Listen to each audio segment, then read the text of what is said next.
جب سے اللہ تعالیٰ نے حضرت انسان کو پیدا کیا ہے اسی دن سے قربانی کا سلسلہ ہے. اور یہ جو قربانی ہے گویا کہ یہ بندوں کا امتحان ہے، اللہ کی طرف سے بندوں کا امتحان ہے کہ بندہ جان، مال اور اولاد میں ان سے زیادہ پیار کرتا ہے یا مجھ سے زیادہ پیار کرتا ہے. یہ امتحان ہے اللہ کی طرف سے، آزمائش ہے. قربانی کے متعلق سوال ہوا جب اللہ کے رسول صلی اللہ علیہ وآلہ وسلم سے کہ یا رسول اللہ صلی اللہ علیہ وآلہ وسلم یہ قربانی کیا ہے؟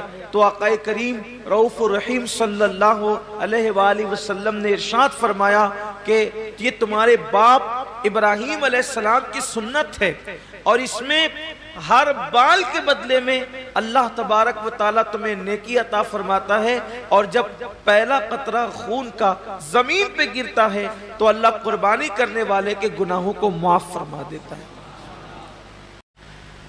اصل بات یہ آتی ہے اس دور میں کہ قربانی اللہ کے لیے ہونا چاہیے. قربانی بلکہ قربانی ہی نہیں، ہر کام اللہ کے لیے ہونا چاہیے. لیکن کل تک شادیوں میں دکھاوا تھا، کل تک ظاہری اعمال میں دکھاوا تھا، اور اب لوگوں کے یہاں عبادت میں بھی دکھاوا پیدا ہو گیا. اور خاص طور پر قربانی کے موقع پر یہ چیزیں زیادہ دیکھنے میں آتی ہے کہ لوگ دکھاوا زیادہ کرتے ہیں، اور لوگ اس پر گفتگو کرتے ہیں کہ اس کا جانور اتنے میں آیا اور اس کا جانور اتنے میں آیا. آپ جانور کتنے کا لاتے ہیں یہ اللہ کے نزدیک اہم نہیں ہے. آپ جانور کتنے کا لاتے ہیں یہ اللہ کے نزدیک اہم نہیں ہے. آپ جانور کیوں لا رہے ہیں یہ اللہ کے نزدیک اہم ہے. اس لیے کہ حدیث پاک میں آتا ہے کہ قیامت کے دن جب انسان کے اعمال کا دفاتر لے کر فرشتے اللہ کی بارگاہ میں پہنچیں گے تو ان کی نیکیاں بہت ساری ہوگی، اور فرشتے پیش کریں گے اللہ یہ کتنی نیکیاں لے کر کے آیا ہے؟ اللہ فرمائے گا فرشتوں تم نے صرف نیکی لکھی ہے کہ اس نے نیکی کی ہے، تمہاری نظر نیکی پر ہے، میری نظر نیکی کیوں کی ہے اس پر ہے، کیونکہ وہ علیم بذات الصدور ہے، وہ علیم و خبیر ہے. اللہ فرماتے ہیں کہ اس نے کیا کیوں ہے اس پر میری نظر ہے. اے میرے فرشتوں اس نے نیکی تو کی ہے مگر میرے لیے نہیں کی ہے، اس لیے اسے گھسیٹتے ہوئے جہنم کے اندر لے جاؤ. ایک مقام پر قرآن کہتا ہے کہ اللہ کے بارگاہ میں تمہارا خون اور گوشت نہیں پہنچتا قربانی کا. سورہ حج میں اللہ کا ارشاد ہے کہ تمہارا گوشت اور خون اللہ تک نہیں پہنچتا، اللہ تک تو تمہاری دلوں کی نیتیں پہنچتی ہیں، تمہارے دلوں کا تقوی پہنچتا ہے.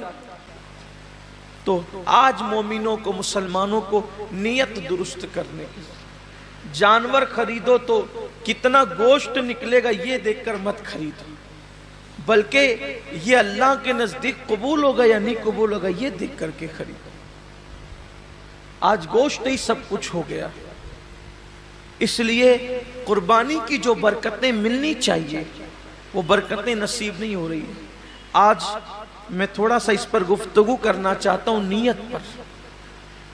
نیت کا بڑا عمل دخل ہے.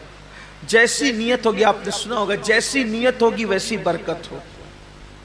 اور صرف قربانی ہی نہیں بلکہ سیکھ لیجئے کہ جو بھی عمل کرو اس میں نیت اچھی رکھو، اللہ کے لیے کرو، اللہ کو راضی کرنے کے لیے. کوئی اور نیت نہ ہو، خدا کی رضا ہو، رضا الہی کے لیے. گھر کی فریج بھرنے والوں اور گھر کی فریج بھرنے کے لیے قربانی کرنے والوں، یا لوگوں کی جھوٹی شہرت کے لیے قربانی کرنے والوں، ذرا ہوش کے ناخن لو. میں یہ نہیں کہتا کہ قربانی کا گوشت گھر میں رکھنا جائز نہیں، پورا بھی رکھ سکتے ہو، لیکن اللہ کے لیے تو کوئی قربانی کرے.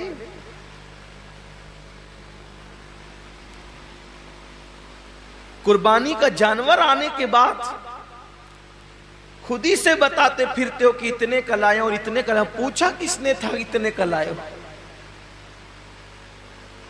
اور کتنے کا بھی لائے ہو اس کو پسند آ جائے تو کامیاب ہے، ورنہ اور گوشت کی سوا کیا ہے.